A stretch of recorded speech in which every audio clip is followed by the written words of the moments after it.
bonjour à tous, bienvenue à cette entrevue de Kairos et on reçoit un habitué, je crois que ça doit être la 3e ou 4e fois que tu viens, Thierry van der Linden, qui est juriste et qui va nous parler aujourd'hui d'un sujet d'actualité puisqu'on va traiter des prisons belges et de leur rapport avec l'état de droit. Alors la première question, j'ai vu récemment une émission sur Arte qui est sur les multiples violations de l'état de droit par le gouvernement de Trump. Alors il semblerait qu'il n'en a pas l'apanage, puisqu'en Belgique aussi, il arrive que le gouvernement ne respecte pas des décisions de justice, notamment concernant la surpopulation des carcérales ici en Belgique, puisqu'on en est... Les chiffres disent 13 000 détenus, ce qui est un record, dont 326 dorment par terre. Qu'est-ce que la justice exigeait dans ce cas-ci, en fait ? Mais écoute, d'abord, bonjour tout le monde et merci de m'accueillir. Il y a plusieurs questions dans ce que tu viens de dire. D'abord, je confirme évidemment que M. Trump n'a pas l'exclusivité du non-respect de l'état de droit, loin s'en faut. En Belgique et en France et ailleurs, c'est une situation qu'on pourrait qualifier de récurrente. Souvenez-vous du temps de la crise sanitaire, l'État belge avait déjà commis de nombreuses coups de canif dans le principe de l'état de droit, mais on ne va pas revenir là-dessus. Et aujourd'hui, par rapport à la situation, en milieu pénitentiaire, mais oui, effectivement, on ne respecte pas l'état de droit. Pourquoi ? Mais tout simplement parce qu'en fait, l'État belge a été condamné parce qu'il ne respectait pas sa propre législation. Donc il faut savoir qu'il y a une loi je vous donne les coordonnées, une loi du 12 janvier 2005 qui s'appelle Loi de principe concernant l'administration des établissements pénitentiaires ainsi que le statut juridique des détenus.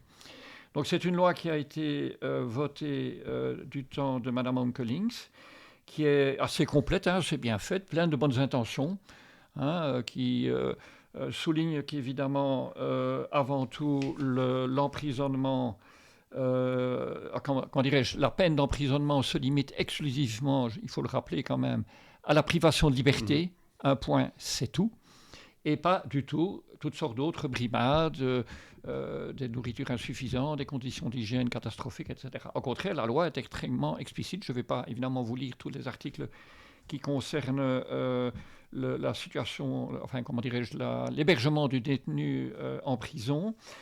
Sauf quand même, il y a un article ici, l'article 5, qui est quand même très très éloquent. L'exécution de la peine s'effectue dans des conditions psychosociales, physiques et matérielles qui respectent la dignité humaine, permettent de préserver ou d'accroître chez le détenu le respect de soi et sollicitent son sens des responsabilités personnelles et sociales. C'est magnifique, évidemment. Quand on lit ça, qu'est-ce qu'il faut de plus ? Eh bien, il faudrait beaucoup de choses de plus pour que ce soit effectif. Parce que, bien entendu, il faut bien s'imaginer que la surpopulation telle qu'elle existe aujourd'hui vient tout à fait à l'encontre de ce que cet article prévoit.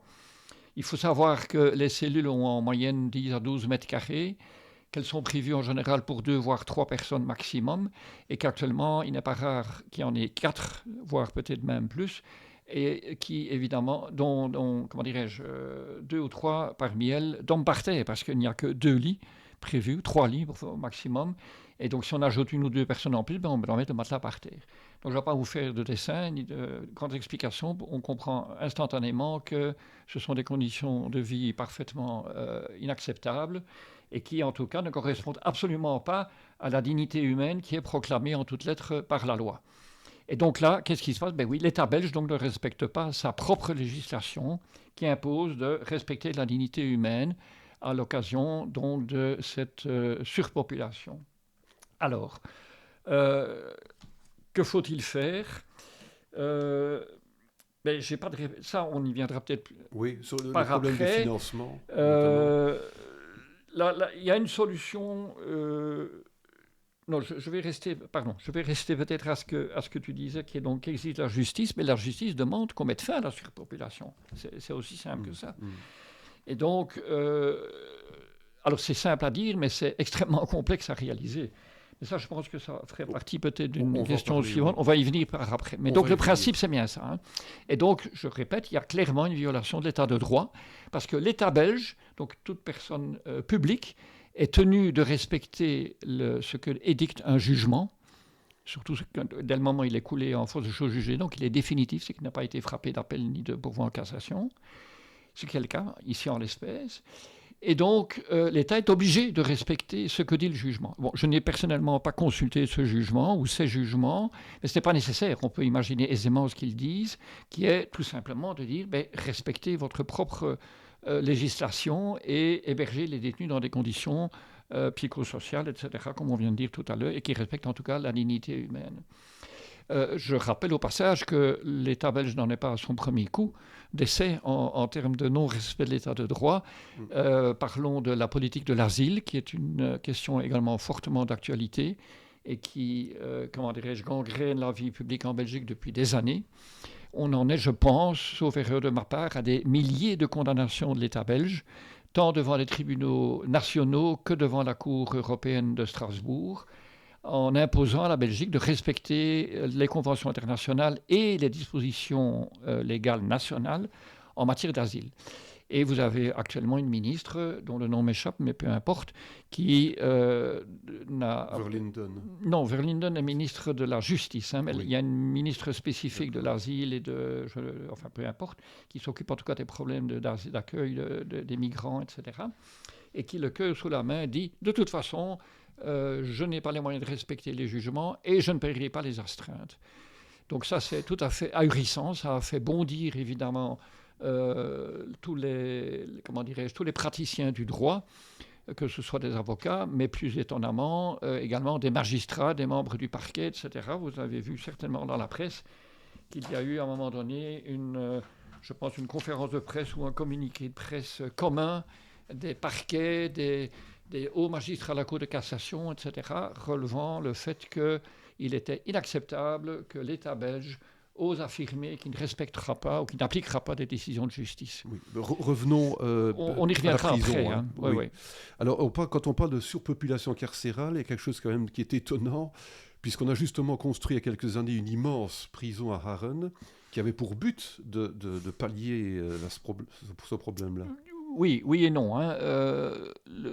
L'objectif de la prison de Haren était avant tout de pouvoir fermer les prisons de forêt de Saint-Gilles. Alors, on voit ici à l'écran, si je ne me trompe, vous voyez ici devant la prison de Saint-Gilles, hein, qui est un petit chef-d'œuvre hein, d'architecture complètement kitsch. On se croirait dans un jeu vidéo, hein.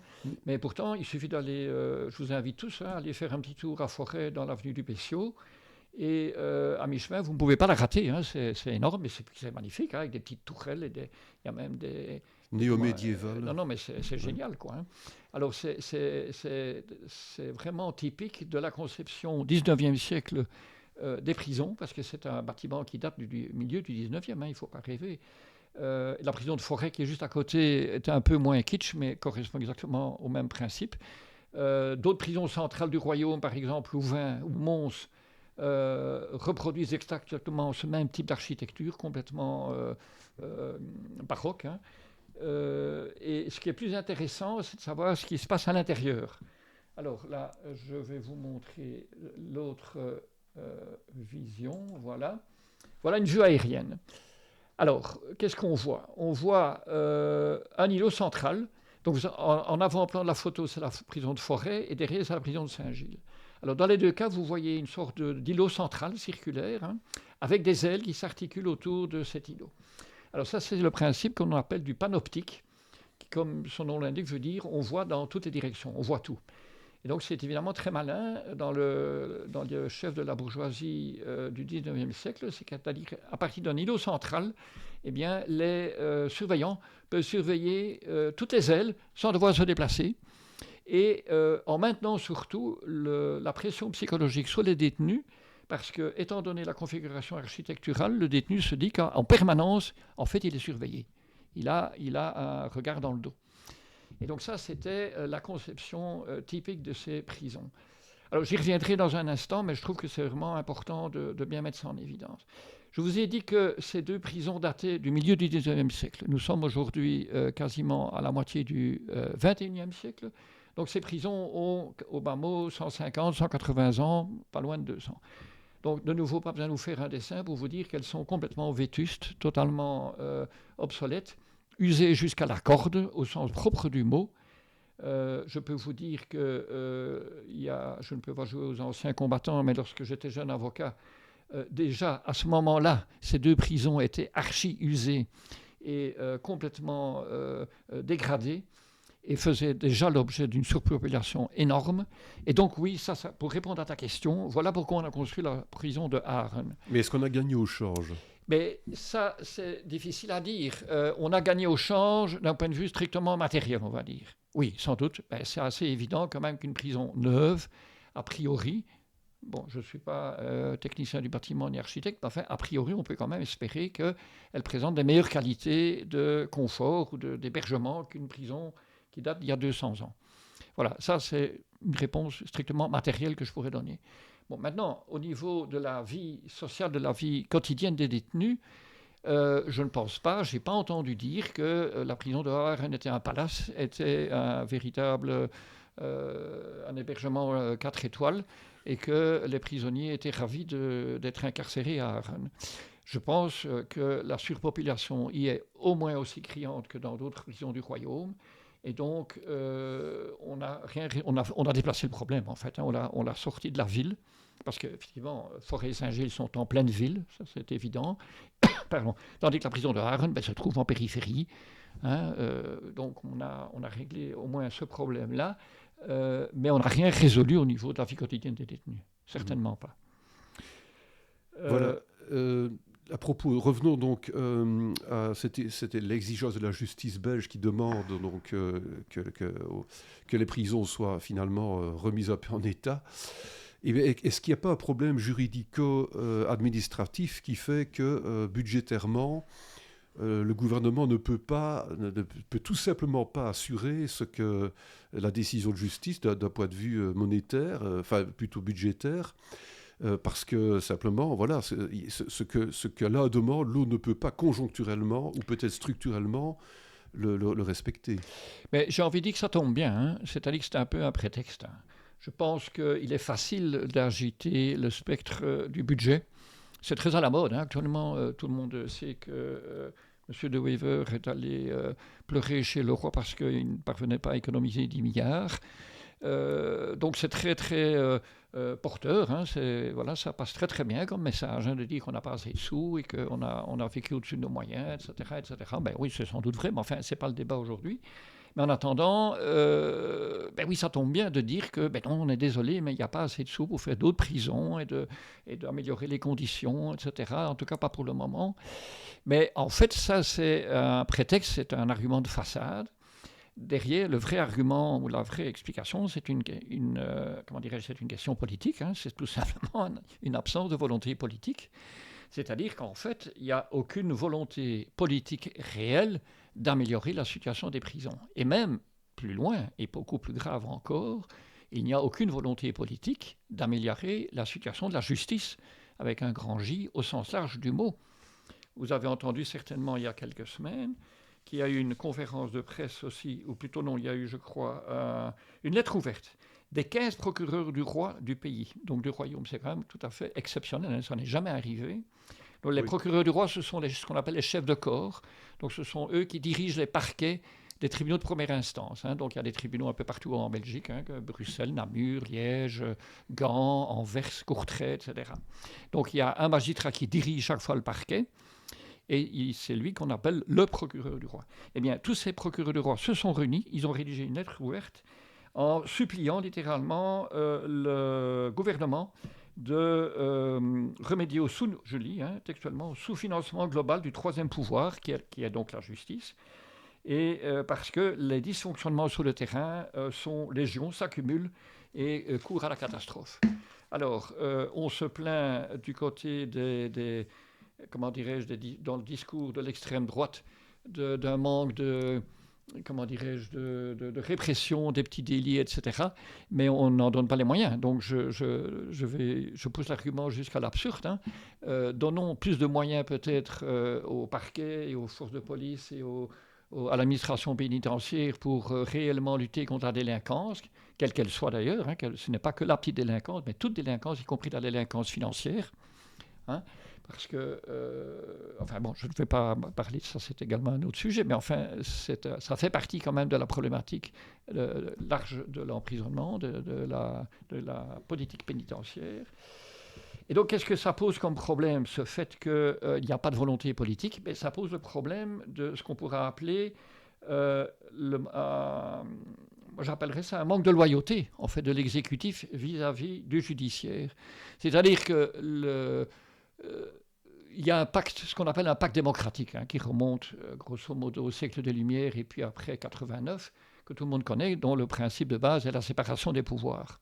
Donc vous avez le pouvoir législatif qui crée les lois, le pouvoir exécutif qui les exécute, c'est-à-dire le gouvernement, et le pouvoir judiciaire qui en contrôle l'application. Voilà, ça c'est le schéma fondamental qu'on connaît bien.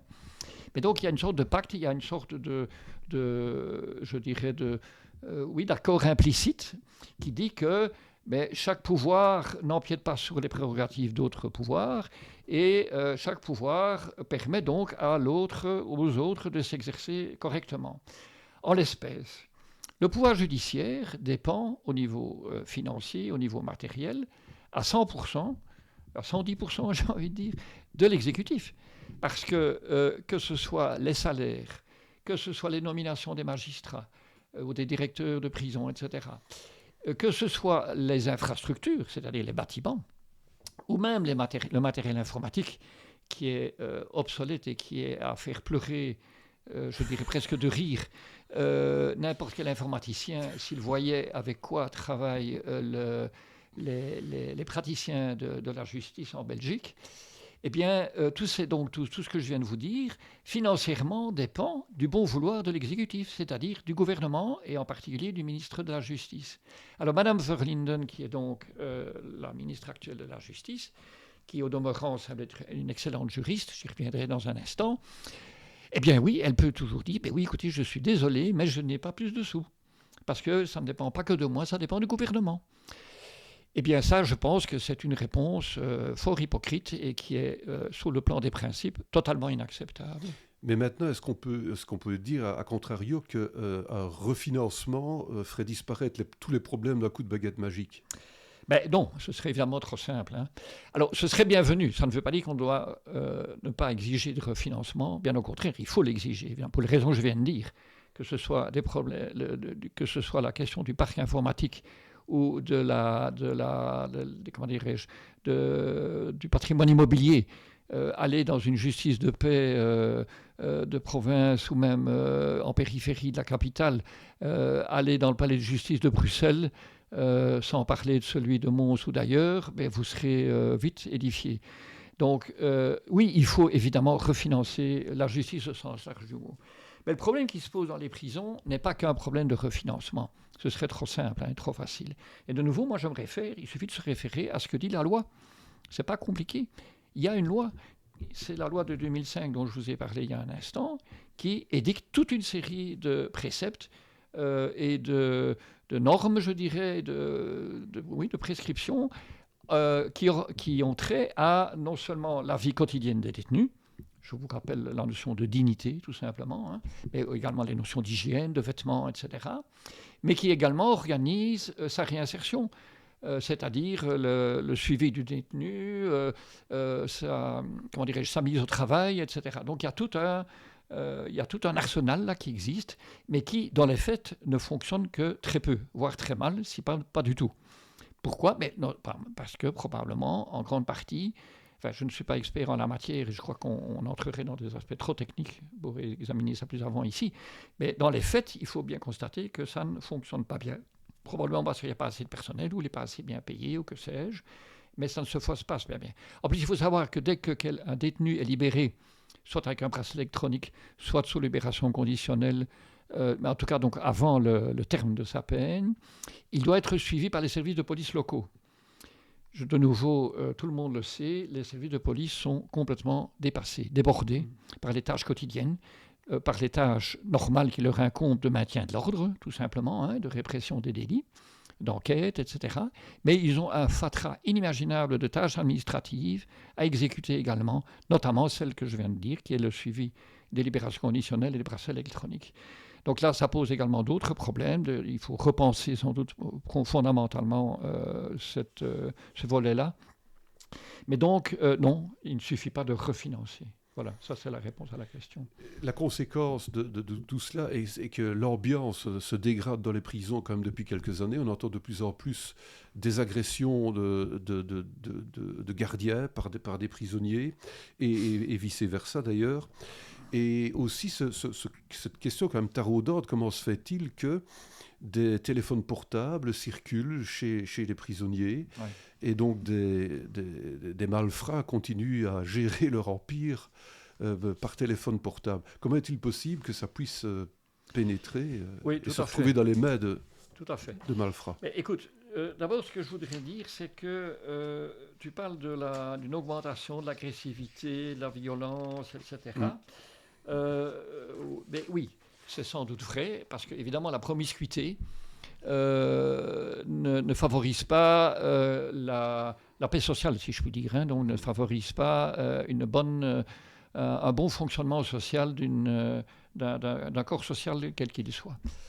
Alors, ce que je voudrais dire, c'est que la prison est à l'image de la manière dont fonctionne la société extérieure. En fait, ce n'est jamais qu'un microcosme d'un macrocosme. La société elle-même vit également de plus en plus de violence et d'agression, etc. Pourquoi est-ce qu'en prison, subitement, par miracle, ça ne devrait pas être la même situation? D'autant plus que c'est aggravé justement par la promiscuité, par la surpopulation. Et donc, ce qu'il faut bien comprendre, c'est que, et là je reviens peut-être à la photo que l'on voit peut-être toujours, que je vous ai montré tout à l'heure avec le fameux panoptique, qui est le principe de la surveillance permanente. Et donc, qu'est-ce qui se passe comment fonctionne, quel est le principe même de l'emprisonnement tel qu'on le connaît aujourd'hui? Mais il faut d'abord faire un très bref rappel historique. Les prisons n'ont pas toujours existé comme elles sont aujourd'hui, loin de là. Je vous rappelle quand même que sous l'Ancien Régime, et même probablement encore a fortiori à l'Antiquité, mais en tout cas grosso modo jusqu'à la Révolution française, on n'emprisonnait pas les gens comme on le fait aujourd'hui. Ils étaient mis pêle-mêle avec des infirmes, des aveugles, des mendiants, etc. Et en plus, il y avait des sanctions physiques visibles qui étaient portées à la vue de la population. Tout le monde connaît les images d'Épinal des exécutions à mort, de la torture sous la roue, des écartèlements. On coupait la main d'un type qui avait volé une poule, on arrachait la langue du gars qui avait blasphémé, etc. Non, mais c'est vraiment vrai. Hein. Et donc là, il y avait une sorte d'exemplarité de la peine. C'était vraiment effrayant. Et le bon peuple était complètement tétanisé par ça. Et donc, ça fonctionnait relativement bien. Bon, le siècle de la lumière est arrivé, etc. Révolution, les grands principes, voilà. Et la bourgeoisie s'est dit non, on ne va plus faire ça comme ça, on va mettre un peu d'ordre dans tout ça et on va créer un système de surveillance beaucoup plus organisé, beaucoup plus structuré. Et donc c'est le principe de ce que je vous ai montré là tout à l'heure. Mais si on y regarde bien et si on veut bien ouvrir un peu ses œillères, de ce système d'enfermement et de surveillance, mais il n'est pas limité à celui des prisons. Hein. C'est exactement la même chose qu'on retrouve dans les casernes. Dans les écoles telles qu'on les a connues, les collèges, les internats, etc., singulièrement dans l'enseignement catholique, ou confessionnel en tout cas, mais également donc, dans les hôpitaux et aussi et surtout, je dirais même, dans les asiles psychiatriques, ce qu'on appelle donc oui, c'est ça. Et donc, je voudrais faire référence ici à un philosophe assez connu des années 70, qui est Michel Foucault, qui a écrit un bouquin assez célèbre à l'époque qui était Surveiller et punir. Ceux que ça intéresse, je les invite vraiment à consulter ce bouquin. Ça vaut vraiment la peine. Et en fait, le principe de Foucault, enfin sa théorie, son analyse, c'est de dire qu'effectivement, on surveille les gens, et s'ils ne sont pas dans le droit fil de ce qu'ils doivent faire, ils sont punis. Et donc, dans les prisons, qu'est-ce qui se passe? Le type qui est un peu trop turbulent, qui fait un peu trop de bruit au préau, ou qui embête un peu un surveillant ou un autre détenu, eh ben, paf, il est puni. Il est envoyé au mitard. Voilà. Et qu'est-ce qu'on voit dans la société actuelle? Alors, j'ose faire un parallèle. Qu'est-ce qui se passe avec ce qu'on appelle le contrôle social, ou en Chine, donc le crédit social? Ben, on surveille la totalité de la population, et celui qui n'est pas dans les clous, qui traverse quand le feu est rouge, eh ben, crac, il est puni, et il perd du crédit. Il ne peut plus prendre le tram ou le train. Et si ça continue, il ne peut plus prendre l'avion, et puis finalement, il n'aura même plus droit à accès à son compte en banque, etc. Donc, je pense que, je me permets de le dire, mais je pense que Foucault, sur ce point-là, a été visionnaire ou précurseur, et on est de plus en plus dans une société de surveillance et de punition. Mais comment se fait-il avec les smartphones Alors, les smartphones. Qu'on les laisse alors là, dans les prisons. On aborde maintenant un aspect plus technique, je dirais. La loi dit simplement ceci, article 64, le détenu a le droit de téléphoner quotidiennement à ses propres frais à des personnes extérieures à l'établissement pénitentiaire aux heures et pour la durée fixée par le règlement intérieur. Point à la ligne. J'ai un peu fouillé la question, je me suis renseigné auprès de praticiens actuels du droit et il me revient que les GSM sont en principe interdits. Voilà. Alors, si parmi les auditeurs, quelqu'un me trouve un texte qui autorise expressément l'usage du GSM, je serais ravi d'en avoir connaissance. S'il vous plaît, envoyez un mail à Kairos qui me transmettra. Donc, je ne suis pas infaillible et donc ça a pu m'échapper. Donc, voilà, honnêtement, je ne prétends pas qu'il n'y a aucune autorisation possible pour les GSM. Et donc, qu'est-ce qu'on est obligé de se dire? C'est que les GSM entrent frauduleusement en prison, évidemment. Alors, c'est de nouveau un secret de polichinelle de dire qu'il n'y a aucun trafic, que les surveillants de prison sont des personnes totalement intègres et imperméables à toute tentative de corruption. Et donc, c'est vieux comme le monde, malheureusement. Ben oui, effectivement, principalement, les surveillants font entrer des objets illicites, comme on dit dans la loi. Hein. Et parmi eux, évidemment, depuis 10-15 ans, probablement, le numéro 1 au hit parade des trafics, c'est les GSM, bien entendu. Donc, c'est un peu à l'heure où un mythe entretenu peut-être d'ailleurs par certains médias, que je ne qualifierai pas ici, qui est de dire, vous vous rendez compte, en plus, ils ont droit à avoir un GSM, c'est incroyable. Mais non, ils n'ont pas droit à avoir. Dans les faits, ils ont un GSM, mais ce n'est pas un droit. Hein. Je peux même vous dire que probablement, ils n'ont pas droit à avoir un ordinateur, ils n'ont pas droit à avoir un canapé, etc., etc.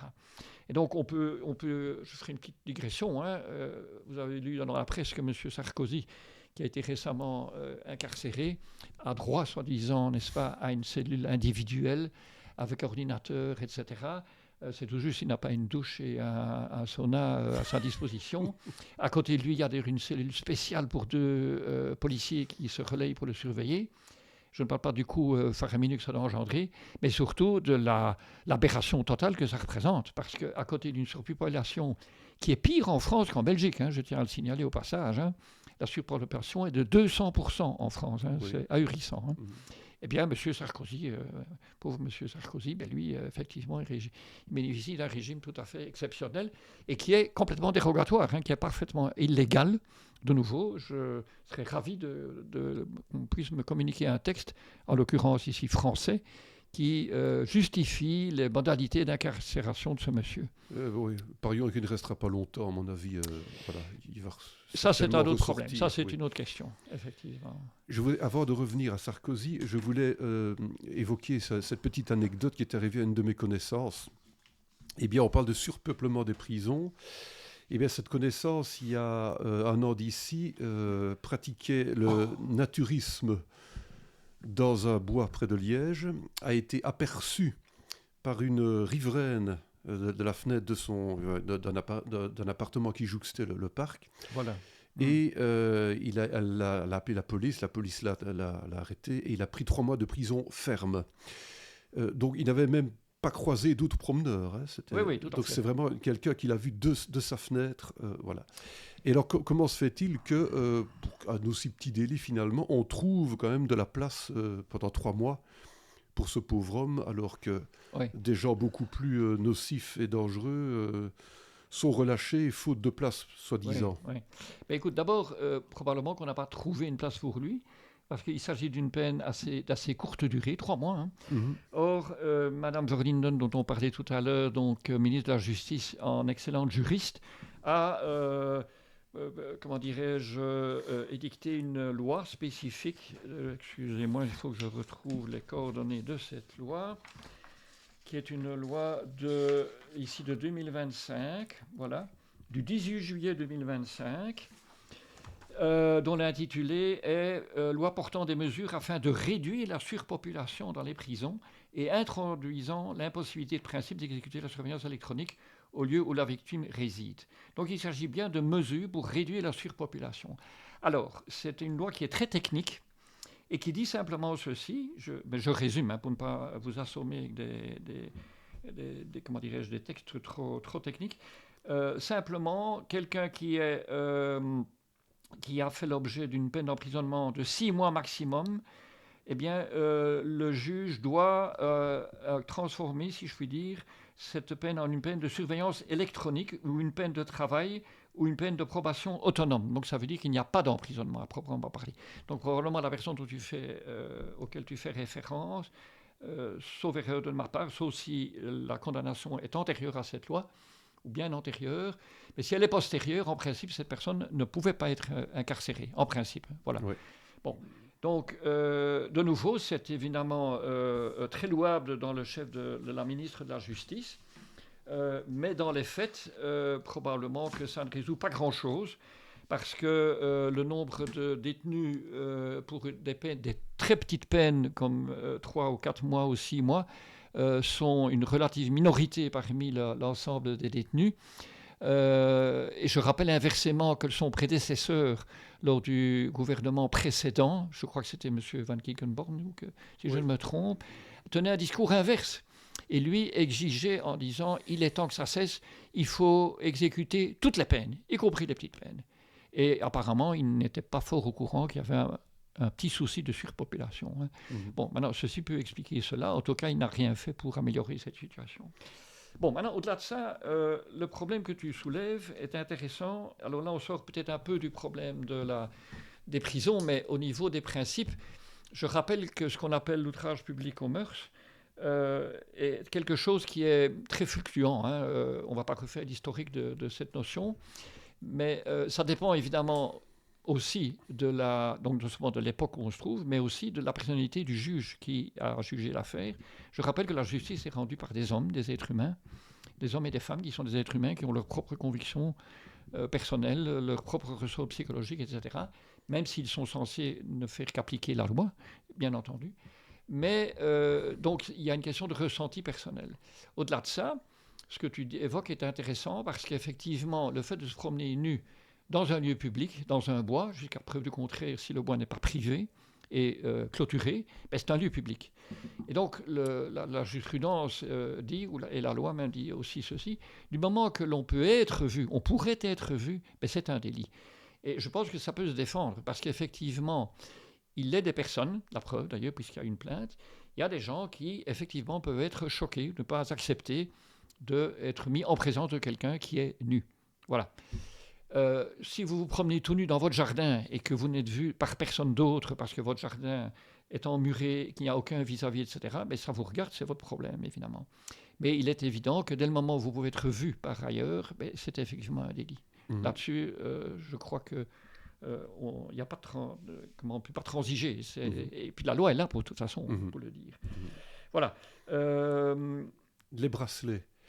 Est-ce que c'est une solution à la surpopulation? On l'a évoqué tout à l'heure. Oui et non. Bien sûr, c'est une solution technique et humaine aussi intéressante parce que humainement, ben oui, ça permet évidemment, c'est censé favoriser la réinsertion des détenus.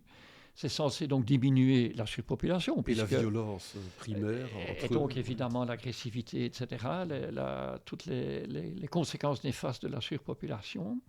Mais comme je l'ai dit tout à l'heure, le bracelet reste une solution quand même un peu boiteuse, parce qu'il est soumis à un contrôle, ce qui est plus évidemment concevable, mais de nouveau, on déplace le problème, c'est-à-dire qu'on surcharge à ce moment-là les services de police. Donc, OK, on allège les services de l'administration pénitentiaire, c'est vrai, mais d'un autre côté, on surcharge les services de police et les services de probation et d'encadrement sociaux, etc. Il faut savoir qu'il n'y a pas que les policiers qui doivent, entre guillemets, surveiller les détenus en congé pénitentiaire ou en probation. Il y a également des différents services sociaux, publics ou privés, qui sont chargés d'encadrer et d'aider ces personnes-là à ce qu'on appelle à la réinsertion sociale et professionnelle d'ailleurs. Sur ce point-là, je voudrais quand même dire qu'il y a probablement encore un très gros effort à faire, quand bien même si les travailleurs de terrain font souvent un boulot extraordinaire et qu'il faut saluer ici au passage. Mais il n'empêche que les structures sont largement insuffisantes, sont sous-financées également, et qu'il y a un problème beaucoup plus fondamental qui est celui, je dirais, de la stigmatisation du détenu. C'est-à-dire que quand un ancien détenu, se présente à un emploi chez un employeur, une des premières choses qu'on lui demande, c'est ce qu'on appelle un certificat de bonne vie et mœurs. Et le certificat, ce document, il sert à une chose, c'est évidemment de mentionner les condamnations auxquelles la personne aurait subi. Et si, bien entendu, si quelqu'un a été condamné à 3 ans ou 5 ans pour vol avec violence, etc., enfin je prends l'exemple classique, du vol qui reste une des infractions les plus courantes, mais il peut y avoir rébellion, coups et blessures, etc., enfin soit. Évidemment, la réinsertion est déjà fortement compromise. En plus, il est vrai que, là je sors un peu d'un cadre strictement juridique ou judiciaire, il est vrai que la majorité de la population pénitentiaire est une population, et ce n'est pas les travailleurs de terrain qui vont me démentir, une population à difficultés sociales et psychologiques. Beaucoup d'entre eux sont en général, au départ même, sont passés par ce qu'on appelle les homes couramment, c'est-à-dire les institutions d'accueil pour des mineurs. Des mineurs qui ont été placés parfois simplement parce que le milieu familial était déficient, mais ils sont placés dans les mêmes institutions que des mineurs qui sont, par contre, eux-mêmes, on va dire, turbulents, qui ont commis effectivement des infractions, etc. Et donc, il y a un déficit psychologique, il y a un déficit affectif qui est fondamental, qui est souvent caché, escamoté, que certains avocats l'évoquent évidemment en plaidoirie, c'est tout à fait normal. C'est hélas une réalité et qui est très peu ou très mal rencontrée et surtout résolue. Et donc oui, j'ose dire qu'il y a une sorte de stigmate qui frappe l'ancien détenu qui se présente chez un employeur. Alors, on sort un peu du sujet, ou en tout cas, ça mériterait peut-être une autre émission avec d'autres personnes plus compétentes que moi. Moi, je ne suis pas psychologue, ni sociologue, je ne suis qu'un modeste juriste. Mais c'est un aspect, je crois, qu'on ne peut pas ne pas évoquer. Si on veut être honnête et si on veut envisager l'ensemble de la problématique pénitentiaire. Alors revenons à Nicolas Sarkozy et parions qu'il va se retrouver avec un bracelet. Est-ce que sera-t-il stigmatisé comme les autres? On ne sait pas. On peut se poser la question. Alors, mais est-ce que là, pour une fois, la justice aurait-elle bien fait son travail et n'aurait pas été une justice de classe? De classe, oui. Et comment se fait-il quand même, que c'est quand même extraordinaire qu'un ancien président de la République se retrouve avec de la prison ferme? Écoute, d'abord, moi je dirais, il faut qu'il se regarde dans une glace, s'il se retrouve en tôle, pour parler un peu, empruner le langage courant. C'est pas par hasard. Il faut bien se dire que probablement, il a fait certaines choses qu'il ne fallait pas faire, ou qui en tout cas tombent sous l'application de la loi pénale. Jusqu'à preuve du contraire, il se clame innocent, soit, c'est les règles du jeu. Son avocat a interjeté appel instantanément, c'est très bien, c'est aussi les règles du jeu. J'observe tout de même que le tribunal de Paris, en condamnant M. Sarkozy, l'a acquitté de toutes les autres préventions, qui étaient détournement, faux, usage de faux, etc., mais l'a condamné effectivement du chef d'association de malfaiteurs. Donc c'est pas rien, ça veut dire quand même qu'il a considéré que M. Sarkozy était le penseur, l'instigateur de, effectivement, tout un montage humain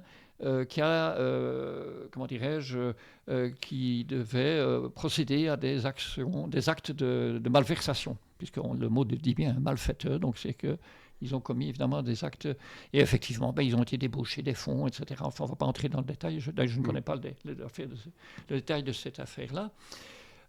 Et donc, oui, écoutez, ça touche à un problème beaucoup plus fondamental, mais c'est que la loi est la même pour tout le monde, en fait.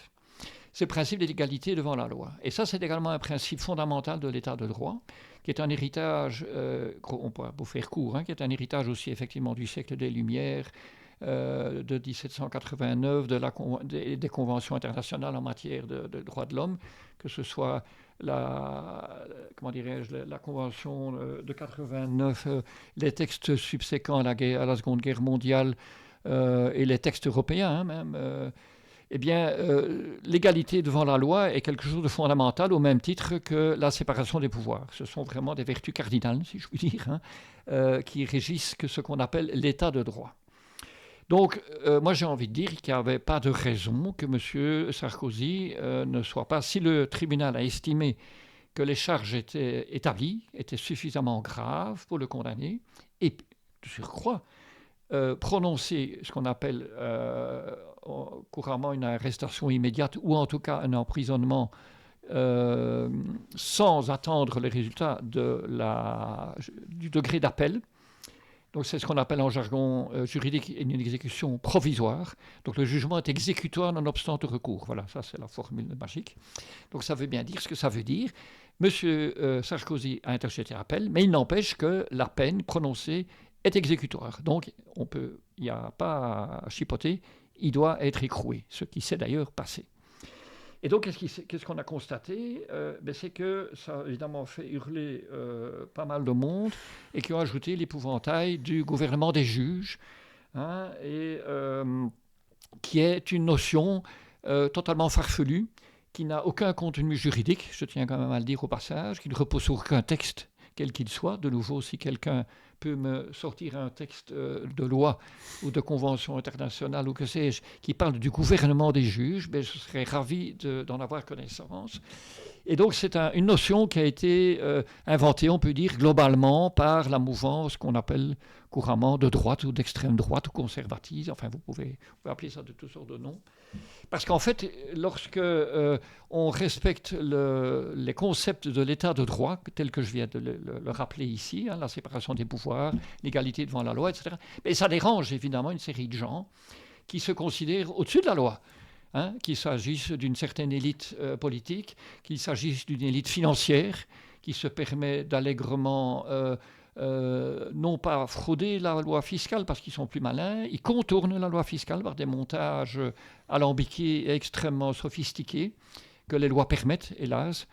Je vous rappelle au passage qu'on estime en Belgique que la fraude fiscale ou l'évasion fiscale se chiffre à 200 milliards par an, ce qui n'est pas rien, et que ce qu'on appelle la fraude sociale, c'est-à-dire les fraudes au chômage, donc les personnes qui, soi-disant, ne vivent pas ensemble dans deux domiciles séparés, ce qui est le cas le plus caricatural, qui est régulièrement agité par les partis conservateurs, eh bien, cette fraude-là est estimée à 200 millions d'euros par an. Donc, je crois qu'il ne faut pas faire de dessin non plus, tout le monde aura compris.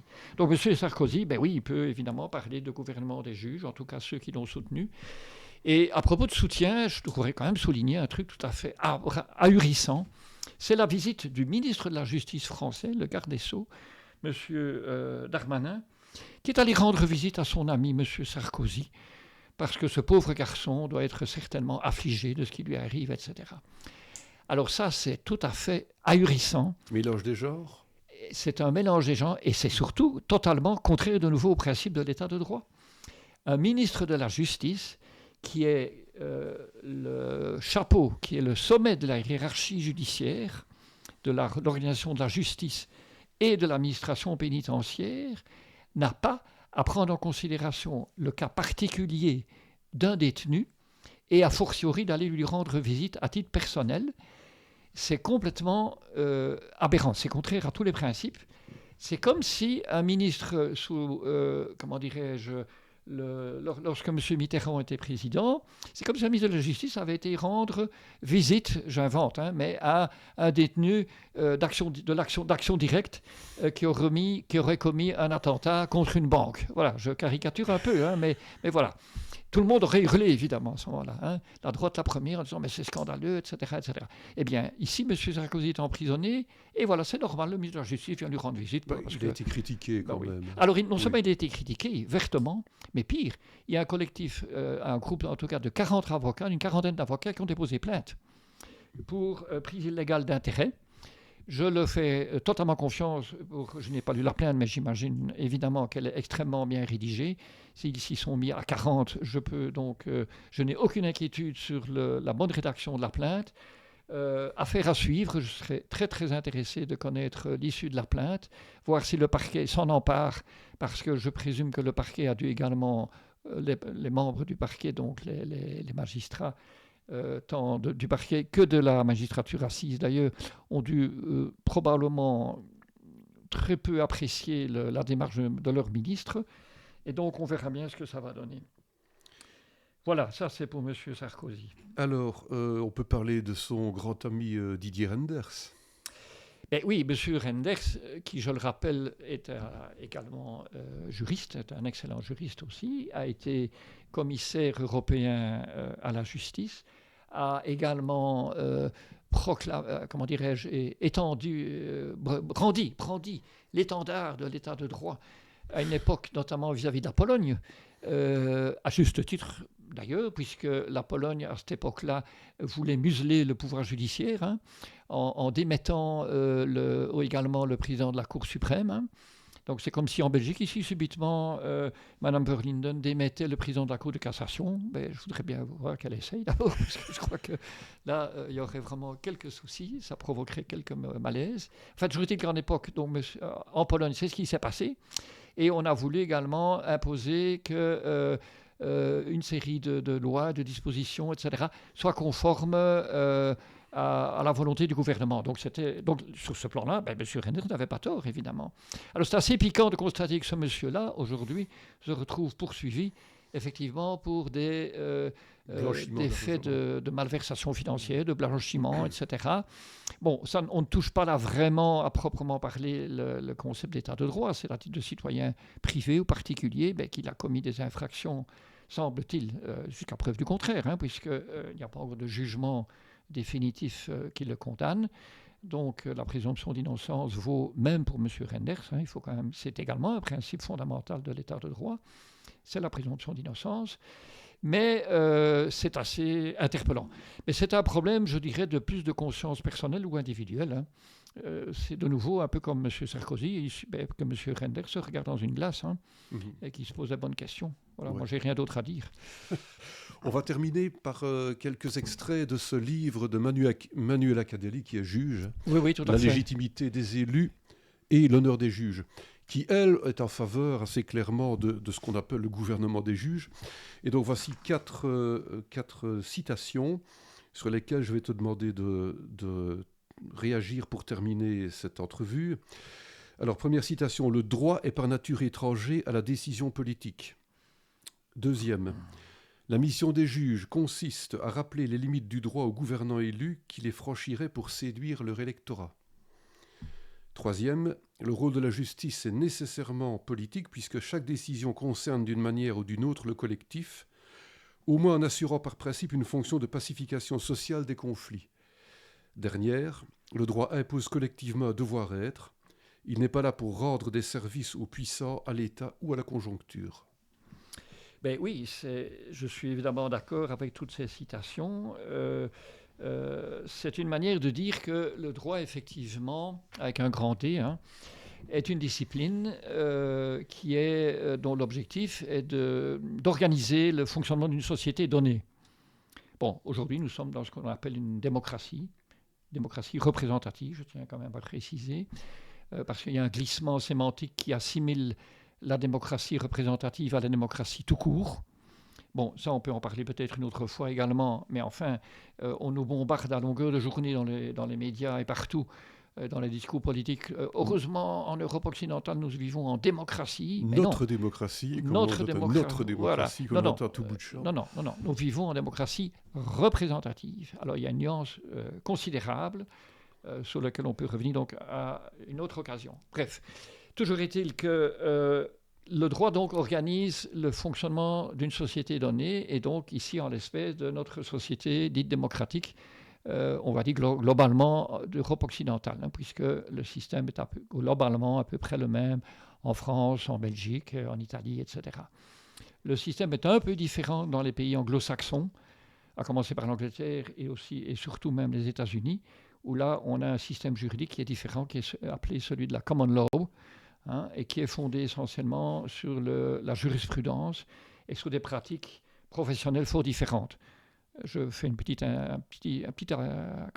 aparté. Méfiez-vous des feuilletons et des films que l'on voit souvent en télévision qui relatent des procès qui ont lieu aux États-Unis. C'est pas comme ça que ça se passe chez nous. Soyons bien clairs, non seulement au niveau du côté démonstratif et de la mise en scène, mais surtout au niveau des raisonnements juridiques et des textes qu'ils invoquent, etc. Le dernier film de Clint Eastwood est d'ailleurs excellent. Je n'ai plus le titre en tête, mais c'est un film de procès qui est... Oui, tout à fait. Tu l'as vu ? Oui, bien sûr. Mais c'est intéressant parce que ça touche quand même des principes fondamentaux aussi. Mais ce qu'on constate, c'est qu'il y a un grignotage progressif du droit anglo-saxon sur le droit continental, le droit européen. Mais là, de nouveau, on sort du sujet. On évoquera ça peut-être à une autre occasion. Alors, ce que dit Madame Cadelli est tout à fait pertinent. Le droit est évidemment par nature étranger à la décision politique. C'est l'ABC. Ça touche à la notion d'état de droit tel que je l'ai évoqué précédemment. Le droit est là pour édicter des principes fondamentaux de fonctionnement de la société auxquels tout le monde est soumis. L'État belge, l'État lui-même et les personnels de droit public également, que ce soit les régions ou la Fédération Wallonie-Bruxelles ou que ce soit une commune, peu importe, tout le monde est égaux devant la loi. Et donc oui, le rôle du juge est effectivement d'appliquer les lois, le cas échéant de tenir compte de la situation concrète qui lui est soumise. Enfin, même pas le cas échéant, il doit absolument toujours tenir compte de cette situation, et donc d'adapter l'application de la loi à la situation qui lui est soumise. Et donc le rôle, on pourrait dire, oui, que le rôle de la justice est nécessairement politique, comme elle explique, puisque chaque décision concerne d'une manière ou d'une autre la société. Au risque d'un mélange des genres, de nouveau, quand on dit qu'une décision de justice est politique. Alors, il faut voir ce qu'on appelle politique.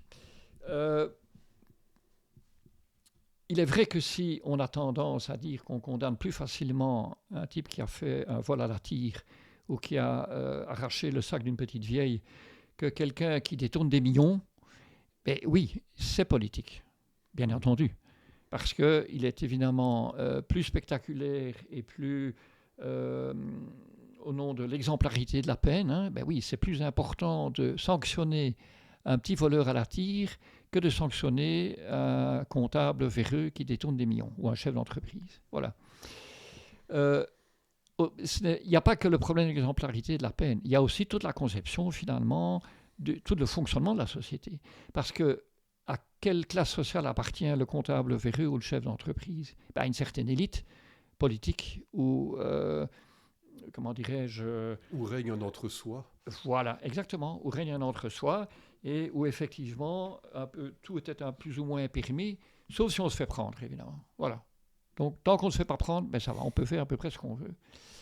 Mais je dirais que pour le voleur à la tire, c'est un peu la même chose. Tant qu'il ne se fait pas prendre, il peut continuer à piquer les sacs des petites vieilles. C'est bon, pourquoi pas. Mais ce qui ne va pas, c'est les deux poids, deux mesures. Et comme je vous l'ai dit tout à l'heure, je vous rappelle quand même la différence de poursuite en matière d'évasion fiscale ou de détournement, etc., et en matière de droit commun. Et donc là, oui, c'est politique, évidemment, c'est éminemment politique, c'est sûr. Mais ça pose un problème de société à ce moment-là. Il y a un problème politique et plus vraiment, à proprement parler, un problème juridique. Que fait le juge ? Le juge, il ne peut faire qu'une seule chose, c'est appliquer la loi. Et quand on condamne M. Sarkozy à 5 ans d'emprisonnement, le juge a appliqué la loi. jusqu'à preuve du contraire. Hein. Donc, même chose pour Marine Le Pen, d'ailleurs. Et même chose pour Mme Le Pen. Si Mme Le Pen a détourné apparemment des fonds pour financer sa campagne électorale, eh bien, c'est répréhensible. Et donc, elle doit être condamnée. Hein, je rappelle qu'en Belgique, il est arrivé la même chose à une ancienne présidente, ou en tout cas une personne de très haut niveau au sein du parti, avant que ça s'appelle les Engagés, ça s'appelait... le CDH. Le CDH. Donc une dame que je ne citerai pas a connu la même aventure que Mme Le Pen. Hein. Apparemment, elle a détourné de l'argent à des fins électorales. Voilà. Donc la loi est la même pour tout le monde. Hein. Il n'y a pas de mystère. Hein. Donc voilà. Et je rappelle que, par exemple, pendant la crise sanitaire, l'association Notre Bon Droit a, à très juste titre, intenté une action contre la région wallonne qui avait prolongé le pass sanitaire sans suffisamment justifier, en justifier les raisons, sans dire pourquoi il prolongeait le pass sanitaire. Donc il n'y avait aucune référence à la situation sanitaire. Elle dit, ah non, on prolonge. Eh bien, la région wallonne a été condamnée, non seulement en première instance à Namur, mais ça a été confirmé en appel à Liège. Et donc c'est très important parce que ça montre que même le pouvoir public, donc même la région wallonne, peut être condamnée.